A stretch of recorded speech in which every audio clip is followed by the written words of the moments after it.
In this video I'm going to show you how to make this cushion cover. I think it's so pretty and I think it looks really complicated, but it's not when you know how, because there aren't any buttonholes across the front. The cushion actually zips together at the back, and this is the easiest way of fitting a zip that I think I could ever show you.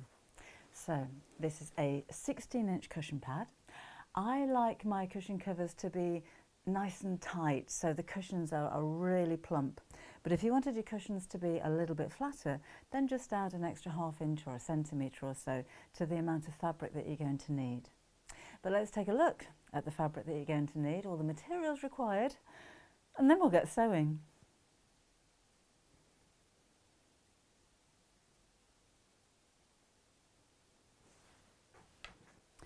These are the two back panels, and the zip's going to go straight down the centre of the two of them. I always buy my zips a little bit too long. I tend at the end of the day to find it more economical, because if I've got lots and lots of zips that are 20 or 22 inches long, I know I can always cut them down to size if I need a smaller zip. Whereas if I buy smaller zips, I tend not to use them so much. So that's my thinking. But this is a 16-inch cushion pad. So if you have a zip that's cut to size, it'll probably be about 14 inches. That's going to be fine. So let's first of all make the seam. So I'm going to sew these two pieces right sides together with a ½ inch seam allowance. I'm first of all going to mark where my zip's going to go. So it's going to start and stop a couple of inches from each side. So I'm going to put a mark on my fabric here and a mark on my fabric here. You can measure that to be exact if you wish. And I can cut the zip down to size now. So what I need to do here is to sew with my regular stitch length from the edge of the fabric to where my mark is. Then I'm going to increase the stitch length to a tacking or basting stitch all the way down to the second length, and then back again to my regular stitch length, which is 2.2. That will become clear in just a second.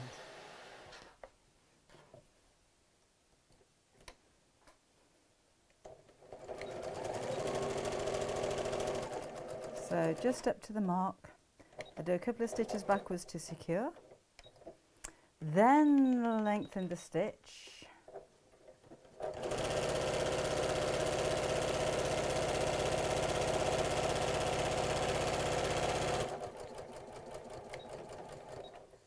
and then shorten it again.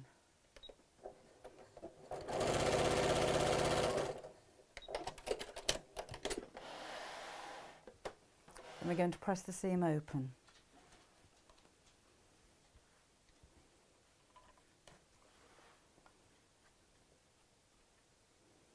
So if you're using 100% cotton, you could probably finger crease this.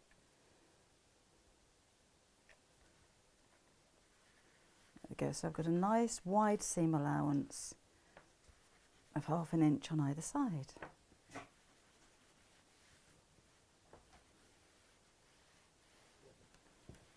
Like so. Okay, let's put the zip on. Now you can pin, then hand sew, and then take the pins out, and then machine sew, and then unpick your tacking or basting stitches, and it'll take you half the day just to do that. So invest in a fabric glue stick. This is going to make life so much easier. Ooh.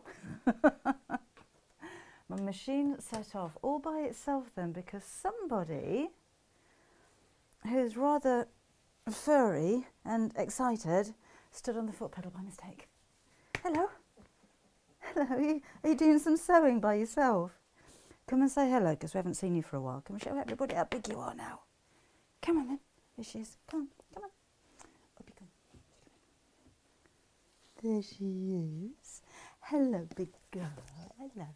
Say hello to everybody. Hello, everybody. She'll be back. Right, a glue stick. Make sure it's a fabric glue stick, because these have been designed to work with your sewing machine, so it's not going to damage them. And although it may be fluorescent green in colour, it's going to wash out, it's not going to stain the fabric. So I'm going to put a generous quantity of glue. Hello again. Gosh, we're honoured twice in one video. Come on then. Come on, come on up. Come on, come on, come on. Here we go. Come on. There, now we can say hello to everybody. No? No, just wants to chew my wrists. What you got?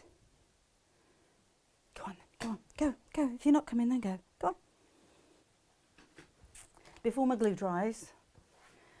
Right, so just down both sides.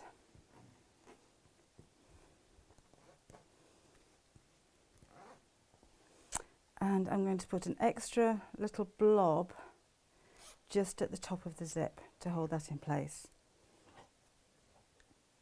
All right, then this lays face down right over the top of the seam, and make sure that the teeth or the coil of the zip literally sit over the seam, and press that down either side. Where I put the extra glue on the ends, I'm going to make sure that the ends of the zip meet together. There. So my zip slider is about here. Like so. Now I find it easier to sew the zip in from the top. The reason being, that's the bit that you're going to see, so I can make sure that the box that I'm going to sew all around the zip has perfectly straight lines. Sometimes when you sew from the back, your stitches can go a little bit wobbly and you don't even notice, but this way I can just make sure that, that the stitches are going to be straight from the side that's seen. So I'm not going to put the zipper foot onto my sewing machine. If you've got a computerised sewing machine, you'll probably find that the stitch width, when on a straight stitch, can move the needle from one side to the other. So I'm just going to move the needle right over to the left-hand side, and I'll find that's enough without replacing the zipper foot. Now then, what I am going to suggest as well is that when you come to the part where the slider is, you're going to have a lump in your fabric. So I'm just going to unpick a few stitches over the top of where that slider is, and a few more when I start to sew, and then I can just move it out of the way as I'm sewing. So I'm going to sew first of all across the end of the zip. Stop with the needle in the down position, and then lift up the presser foot and move the fabric around. So this is where the zip tape is here. So I'm going to sew a few stitches. Stop again with the needle down, because now I've got this lump where the slider is. So again, take my quick unpick, and I'm just going to undo a few more stitches. I'm going to lift the presser foot up, so now again my fabric's free, I can move it around. And if you've got an extra high presser foot lift, whoops, that could help here as well. So I'm just going to unpick a few more stitches up here, move that slider out of the way. Make sure you leave the needle down while you're doing this, because then when we carry on sewing, we're sewing from exactly the same point, so my stitch line isn't wobbly. So I'll go all the way down to just above where the bottom of the zip is. Remember where I made my mark, which is there. So across the zip. If you've got a nylon zip, that's fine. You'll be able to sew straight across the teeth without it breaking. And then in the box, straight down the second side.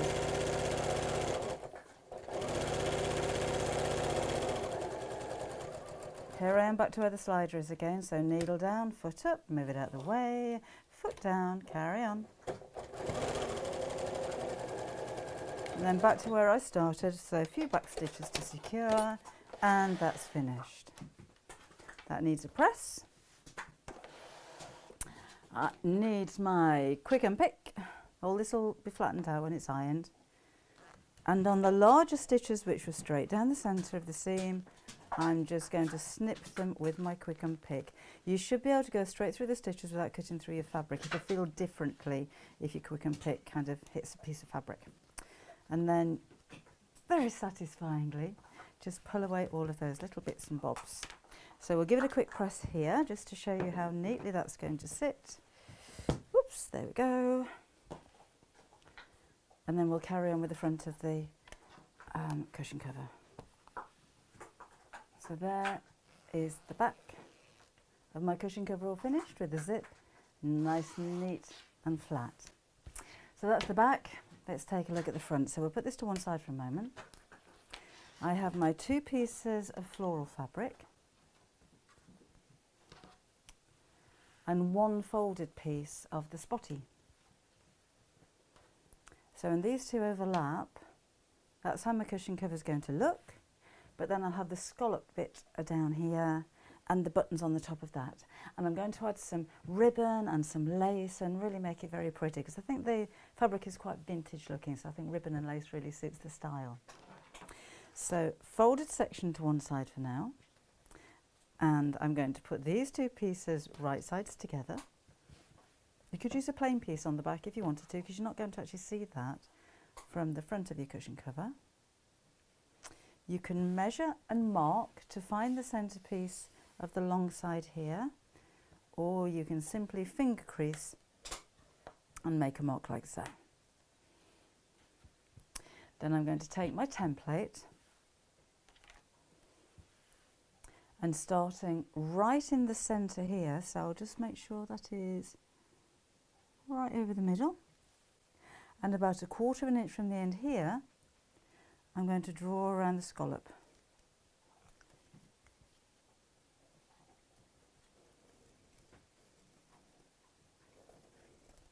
Like so.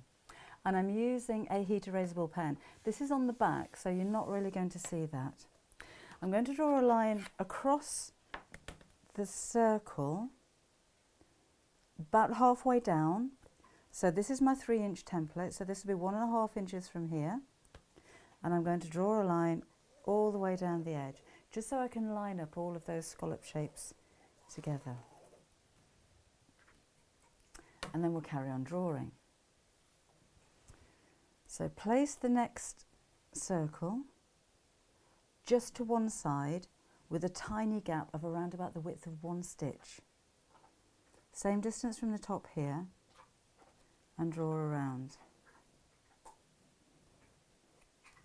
And the same again, so tiny gap there, 1 stitch wide, same distance here, and draw. You will have a bit left over at the end, that's fine. And then we'll do the same in this direction. So tiny stitch, same distance here, draw, and there's my final one.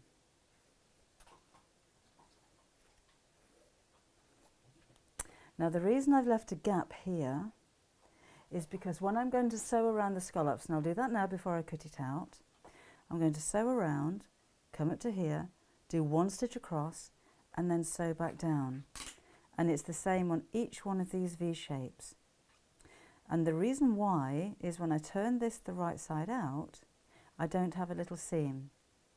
If I were to sew down and then up, this section here where the stitches are on top of each other won't turn inside out. There needs to be a gap.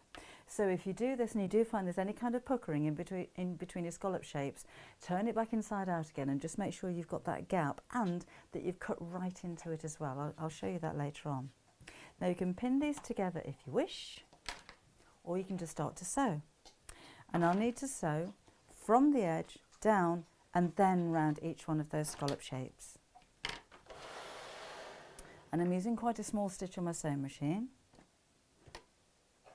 So I'm on 2.2. So take this really easily and carefully, stop with the needle down as you pivot around, and very carefully sew around the curves, because we want each one of these curves to be a really nice smooth line. No wobbles on these, because you'll see those when you turn them the right side out.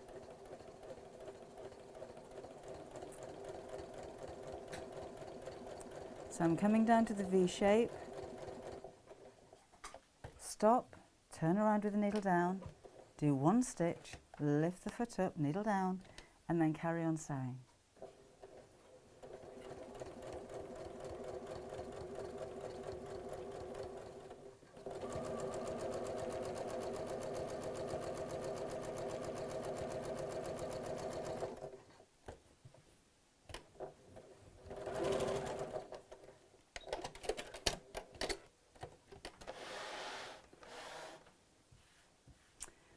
Right, so this is what we have.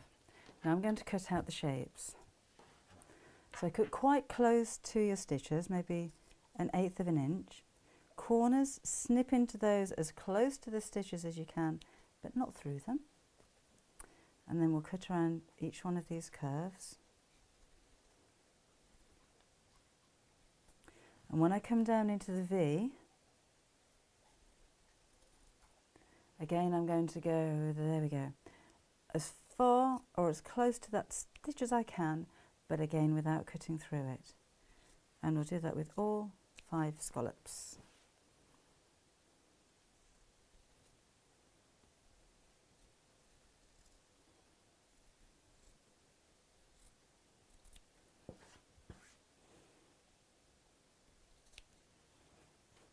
There we go, and finally again right into that corner. Then we'll turn it the right side out.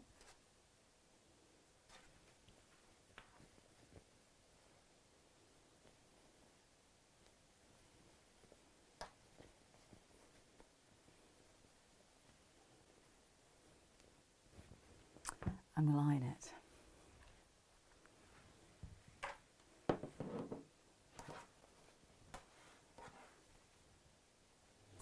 So again, these are the points where if you haven't cut right into them or taken your 1 stitch across, you're going to find that they're puckering. So twist all of these seams so that the seams on the outside. I've got a little bit of a pucker there, but that will iron out. There you go, see? Same on that one. Quick iron over here. Pull out the side bit. Right at the end. There. And that's that section finished. There we go. 5 lovely, neat scallops. So the next thing we're going to do is put the iron out of the way. There we go. Right. And take the folded piece of fabric and we'll start to arrange how the cushion cover is going to look. So I've overlapped with the fold on the inside here. I'm going to measure to make sure that this width is at least 16 inches. It's just over. I'm going to make it a little bit wider by separating the two. The reason being, it's easier to cut down your cushion cover to exactly 16 inches when it's a little bit too large than it is to squeeze it in or have to make it a little bit big. We want this to be perfect sized. So while I've got my my cushion covers together here, and that's nice and square, what I can do next is to add my ribbon and lace. So I'm not committed at the moment to anything, so this isn't actually sewn down.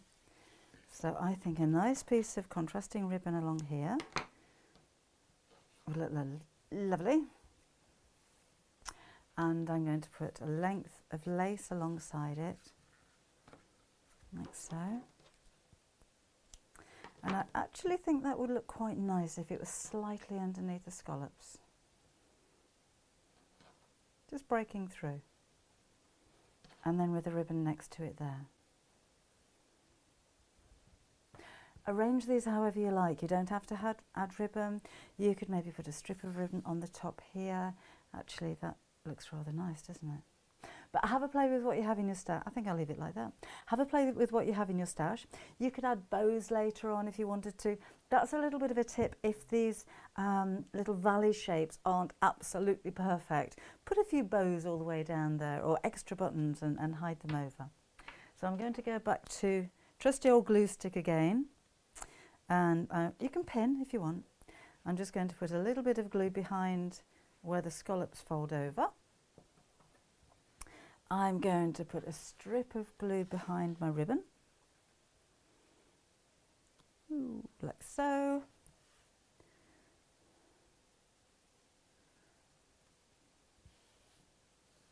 Make sure that's square. And another bit of glue behind my lace. Remember, this may be lime green. I know some brands are bright pink, but it does wash out. And this one's going to go just behind my scallops, like so. And then when the buttons go on, whoops, I think that's going to look really pretty. There we go. So I'm going to sew through all of the layers, straight across both sides of the ribbon. That'll hold the layers of fabric together. I'm going to sew across the lace underneath where the scallops are here, so I'll peel that back and sew. Then I'm going to hand sew all of those buttons on, and then we'll start to put the cushion cover together.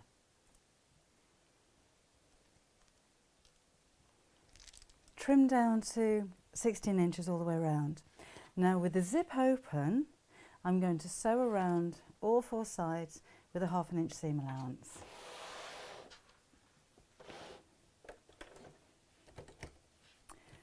And I need the zip open so I can turn it the right side out.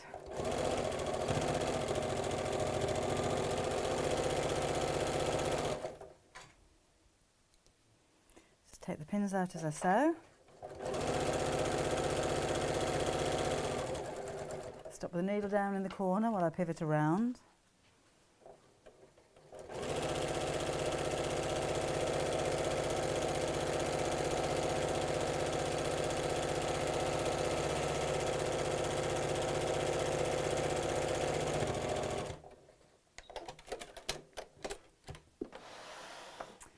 Almost finished. Let's take the pins out.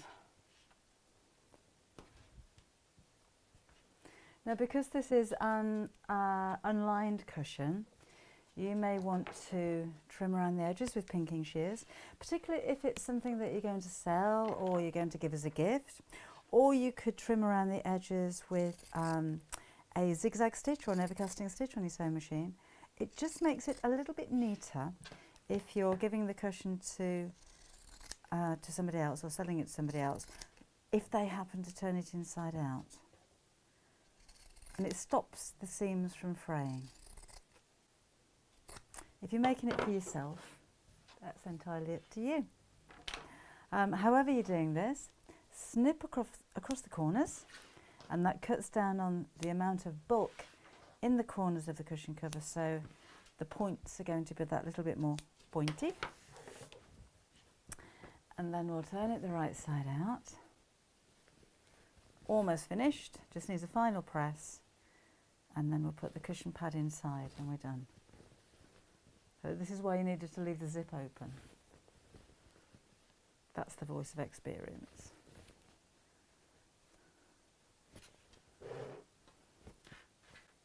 So there's the front.